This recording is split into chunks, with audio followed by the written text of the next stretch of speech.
Gift deed వీలునామా, gift deed will deed అంటారు. ఈ రెండింటిలో ఏది సరైనది అన్న విషయం మీద మనం డిస్కస్ చేసే ప్రయత్నం చేద్దాం.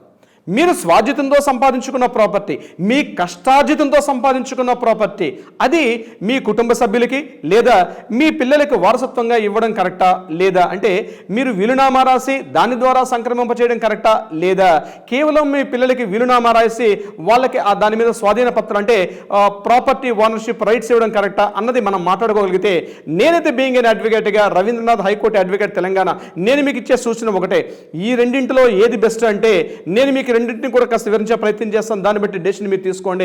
నెంబర్ 1, గిఫ్ట్ డీడ్ అంటే మీరు సంపాదించుకున్న ప్రాపర్టీని మీ పిల్లలకి మీరు అందజేసే ప్రయత్నంలో 1కి 10 సార్లు ఆలోచించుకోండి.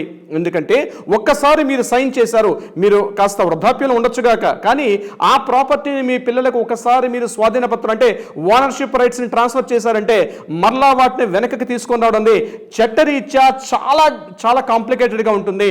అంటే మీ పిల్లల్ని మిమ్మల్ని పట్టించుకోకపోవచ్చు, వృద్ధాశ్రమం అంటే వృద్ధాప్యం అంటే ఓల్డేజ్ టైంలో మిమ్మల్ని మీ పిల్లలు సరిగ్గా పట్టించుకునే పరిస్థితి ఉండకపోవచ్చు. చాలా కేసెస్ మేము చూస్తున్నాం. కాబట్టి కొన్ని సందర్భాల్లో పిల్లల యొక్క నెగిటివిటీని పేరెంట్స్ ఆ యొక్క ఏజ్లో ఇబ్బందులు పడే అవకాశం ఉంటుంది మీరు గిఫ్ట్ డీడ్ చేసే పక్షంలో. అదే మీరు వీలునామా రాశారనుకోండి, విల్ అంటే WILL విల్ డీడ్ ఎప్పుడు వస్తుంది, మీ తదనంతరం మాత్రమే ఫోర్స్లోకి వచ్చే అవకాశం ఉంటుంది. కాబట్టి తప్పనిసరిగా ఆ ప్రాపర్టీని మీరు ఏదైతే కష్టార్జితంతో మీరు సంపాదించుకున్నారో ఈ ప్రాపర్టీని మీరు లాస్ట్ బ్రీత్ వరకు దాని మీద ప్రాపర్టీ రైట్స్ ఉంటాయి. కానీ సరైన అడ్వకేట్ని మీరు అపాయింట్ చేసుకున్న తర్వాత విల్ డీడ్ని ఎటువంటి కాంప్లికేషన్స్ లేకుండా, ఎటువంటి లీగల్ ఇష్యూస్ లేకుండా, ఎటువంటి అవరోధాలు లేకుండా మీ ప్రాపర్టీని మీకు కావలసిన వ్యక్తులకి ఈజీగా ఆ ప్రాపర్టీని డివిజన్ చేసుకునే అవకాశం ఉంటుంది.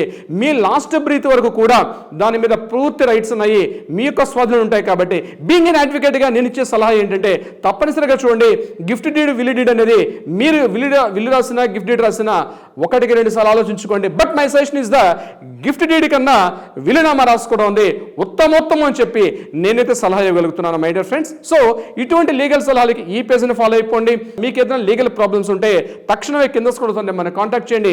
మా లీగల్ టీం మీకు ఎప్పుడు అందుబాటులో ఉంటారు. అంతేకాకుండా ఈ వీడియోని మీ ఫ్రెండ్స్ అండ్ రిలేటివ్స్కి షేర్ చేయడం మర్చిపోవద్దు. మీ రవీంద్రనాథ్, హైకోర్టు అడ్వకేట్, తెలంగాణ.